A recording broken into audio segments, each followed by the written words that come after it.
आज हम सीखेंगे कि हमें प्लास्टर करते वक्त किन बातों का ध्यान रखना चाहिए। तो सबसे पहले मान लिया कि मेरा ब्रिक वॉल है जहाँ पे मेरे को प्लास्टर करना है। तो इसमें सबसे पहला पॉइंट है कि हमें बूंदा लगाना होता है वॉल पे। प्लास्टर करने से एक दो दिन पहले कम से कम आपको हर जगह बूंदा लगा लेना होता है। जैसा कि आप ये देख पाओगे, ये वॉल है, ये आपका बूंदा है। तो बूंदा आपको किस तरह से लगाना है, मान लेते हैं आपका टॉप व्यू से देखोगे तो आपको इस तरह से दिखता है रूम का, जैसे रूम के चारों तरफ इस तरह से दीवार होता है। तो यहाँ पे ब्रिक वर्क में अगर गुनिया में 5 mm तक का मिस्टेक है तो हम उसे प्लास्टर में ठीक कर लेते हैं बूंदा लगा के।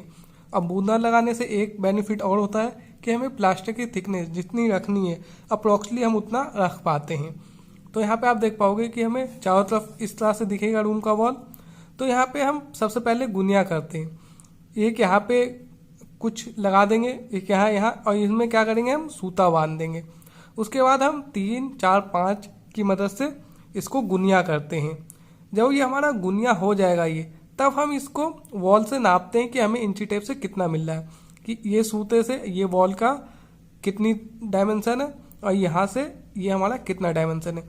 तो एग्जाम्पल के लिए मैंने मान लिया कि इस वॉल से मेरा ये सूता 312 mm मिल रहा है और इसी तरीके से इस पॉइंट से भी इस पॉइंट मिल रहा है दोनों तरफ। सेम इस साइड भी मैंने मान लिया कि मेरे को 312 mm दोनों साइड मिल रहा है। तो अब मैं एग्जांपल के लिए मान के चलता हूँ कि मेरा गुनिया में है वॉल चारों तरफ से। तो अब मेरे को प्लास्टर थिकनेस मान लेते हैं 12 mm रखना है।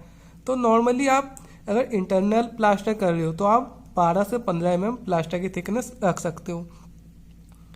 अगर आप एक्सटर्नल प्लास्टर कर रहे हो तो आपको 15 से 20 mm तक प्लास्टर की थिकनेस आपकी जाएगी।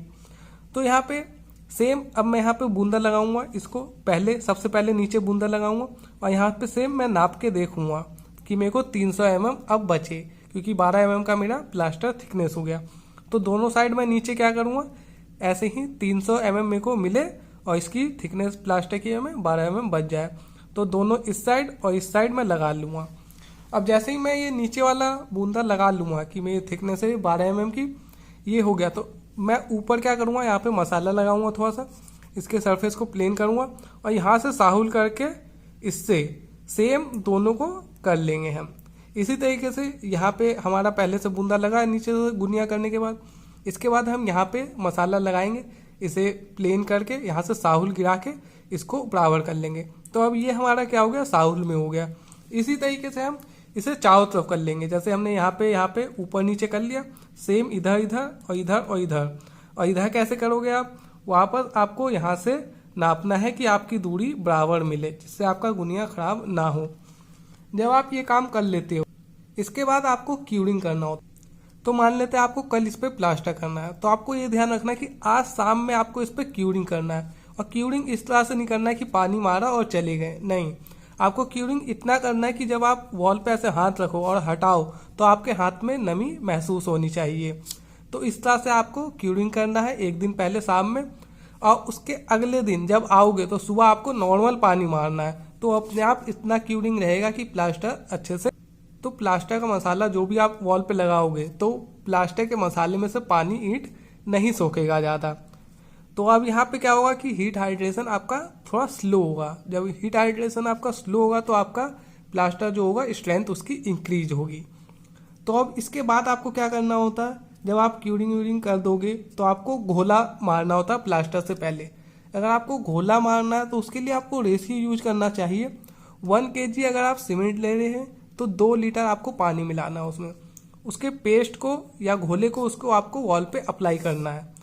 उसके बाद आपको अब रेशियो लेना है प्लास्टर के लिए, सीमेंट और सैंड कितना लेना चाहिए आपको, तो आपको 1:6 रेशियो यूज करना चाहिए प्लास्टर के लिए।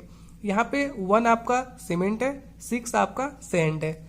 लेकिन यहाँ पे मेन बात है, सैंड जो भी आप यूज करेंगे सबसे पहले उसके स्क्रीनिंग करेंगे, मतलब उन्हें छानना होता है।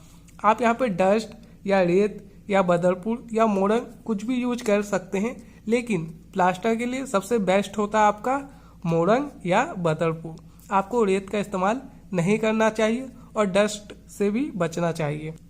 आपको मोरंग या फिर बदरपुर का ही यूज करना चाहिए और उसे यूज करने से पहले आपको छान लेना चाहिए, जिससे उसमें जो भी बड़े पार्टिकल है वो अलग हो जाए और जो छोटे पार्टिकल है वो ही बचें। और जब आप इस वॉल पे प्लास्टर कर देंगे तो इसके आने वाले 10 दिन तक आपको क्यूरिंग करना है। और क्यूरिंग इसी तरीके से करना है कि क्यूरिंग करते रहना है जब तक आप प्लास्टर के ऊपर ऐसे हाथ रखो और हटाओ तो आपको नमी महसूस होनी चाहिए। ऐसा नहीं होना चाहिए कि आपने हल्का पानी मारा और चले गए, तो इससे कोई फ़ायदा होगा नहीं ज़्यादा।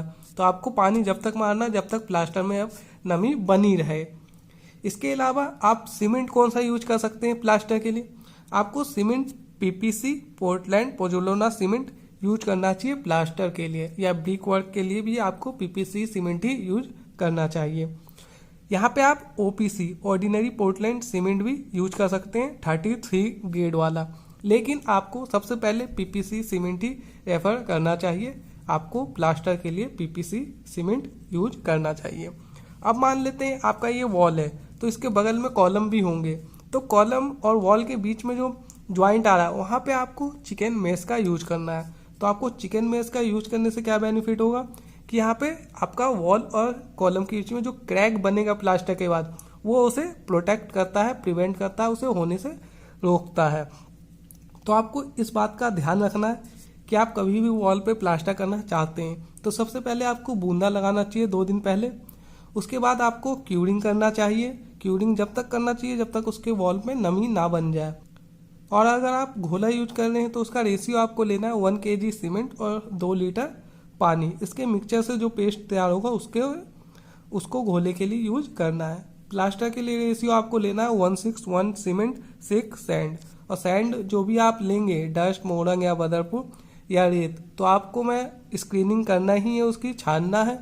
लेकिन आप मोरंग या बदरपुरी यूज करें प्लास्टर में।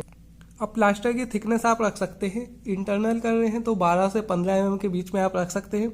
एक्सटर्नल प्लास्टर कर रहे हैं तो आप 15 से 20 mm तक जा सकते हैं। और यहाँ पे क्यूरिंग आपको प्लास्टर होने के बाद कंटिन्यू 10 दिन तक तो करनी है, लगातार क्यूरिंग, जिससे आपके प्लास्टर की स्ट्रेंथ इंक्रीज होगी।